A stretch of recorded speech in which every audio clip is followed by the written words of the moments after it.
When using any type of camera, one of the first areas you'll need to consider is the exposure triangle. This will consist of your aperture, ISO, and shutter speed. These are the core primary parameters which are used by all cameras and work in tandem to help create an even, acceptable exposure. So let's break down how each one works. The aperture controls how much light enters the camera by blades opening and closing on the lens. When an aperture has a smaller number, for example f1, 1.4, f2 or 2.8, the aperture blades within the lens are more open, meaning more light is going to be let through to hit the sensor. Doing so is going to make the image brighter, and will also allow you to create a shallower depth of field within the frame, i.e. you'll be able to blur the background. However, this will also be dependent on how close the lens is to your subject, how close the subject is to the background, and the focal length of the lens. In juxtaposition, when an aperture has a bigger number, for example f4, 5.6, f8 or f11, the aperture blades within the lens are more closed, meaning less light is going to hit the sensor. Doing this will darken the image and will also allow you to maintain a deeper depth of field. Now, the aperture is normally measured through stops, and commonly this is usually in full, half or thirds of a stop. Increasing or decreasing the aperture via these stops is simply providing the camera operator with an evaluative scale, allowing us to quickly measure how much light is being added or removed from the scene. When first learning to manually dial in an aperture adjustment, I'd recommend becoming familiar with the traditional full stops. These consist of the following: f1, 1.4, f2, 2.8, f4, 5.6, f8, f11, f16, and f22. Every time you open or close the aperture by a stop, you're doubling or halving the amount of light you let in. So, for example, when I move from an f4 to an f2.8, I'm doubling the amount of light which is available to the sensor. However, when I close down the aperture, for example, if I move back from the 2.8 to the f4, I'm halving the amount of light which is reaching the sensor. This is important to quantify because as adjustments are made to the aperture, it allows us to measure and make alterations to the ISO and shutter speed when required. Finally, regarding the aperture, I'd also refrain from going above f16 on lenses, as this can create diffraction, which produces a soft image and occurs when the aperture is closed down to a very small point. Our second parameter of the exposure triangle is the ISO. ISO is an artificial increase of the brightness performed by the camera. So this means the frame the camera is looking at isn't actually becoming brighter, it's just the camera boosting a digital signal. So while adding ISO makes the image brighter, it also creates more noise or grain within an image. Digital grain is very different from traditional film grain, as it often creates a muddy image which is generally unappealing. Now ISO, just like the aperture, has a reference scale. These normally begin at around 100 ISO, and every time you double the ISO value, you're adding a stop of digital light amplification. Similarly, every time you halve the ISO value, you're removing a stop of light. A typical ISO range normally consists of the following: ISO 100, 200, 400, 800, 1600, 3200, and 6400. Now you may think that the lowest ISO value has the least amount of noise, but this isn't actually always the case, and this is because every camera will have a native ISO. When referring to a native ISO, this means you're using the base level of the sensor, meaning you'll get the best image quality from the camera with the lowest amount of grain, without sacrificing on dynamic range.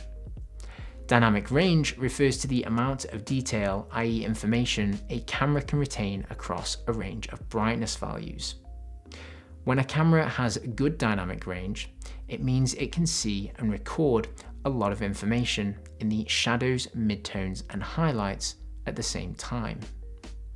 When dynamic range is poor, the camera often has to choose one or the other, meaning an image will retain its shadows at the expense of clipping the highlights, or save the highlights and risk crushing its shadows. The reason dynamic range is so important is because it provides more flexibility to the filmmaker in post-production, and it's a defining characteristic in making an image feel more cinematic and true to life.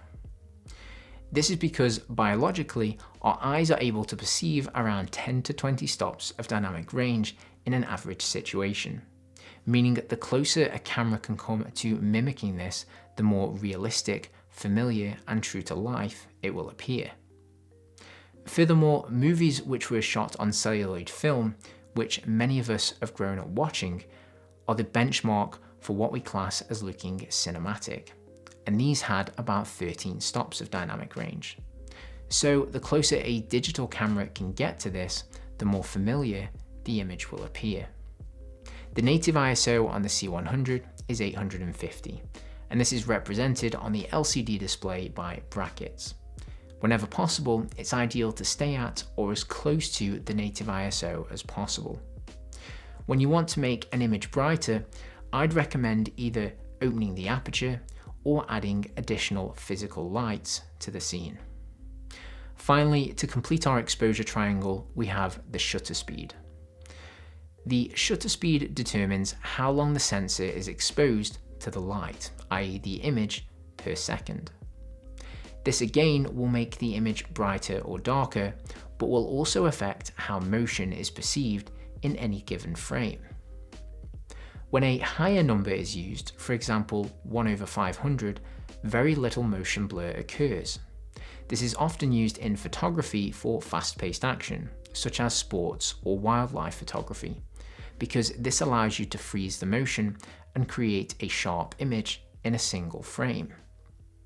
However, in video, this can make moving images feel unnatural, as our eyes have natural motion blur. By contrast, at a lower shutter speed, we create a lot of motion blur. Going down to a speed of 1/6, for example, would create light streaking, which cinematographers often use to instill a dreamlike, ethereal effect. A perfect example of this are the films by Wong Kar-wai, such as Fallen Angels, In the Mood for Love, and Chungking Express. Now, both of the above examples are extremes at either end of the scale. However, for the majority of our scenes, we're trying to emulate real life, in which motion blur occurs, but not at an exaggerated rate. The normal shutter speed is generally considered to be double your frame rate. This is called the 180-degree rule. The normal UK PAL frame rate is 25 frames per second, so a normal shutter speed should be considered as 1/50 for video work. Across cinema, 24 frames per second is the standard, so the ideal shutter speed would be 1/48. However, when this is not available, 1/50 is commonly used. As with the aperture or ISO, when we double or half the shutter speed, we're increasing or decreasing the light by a stop.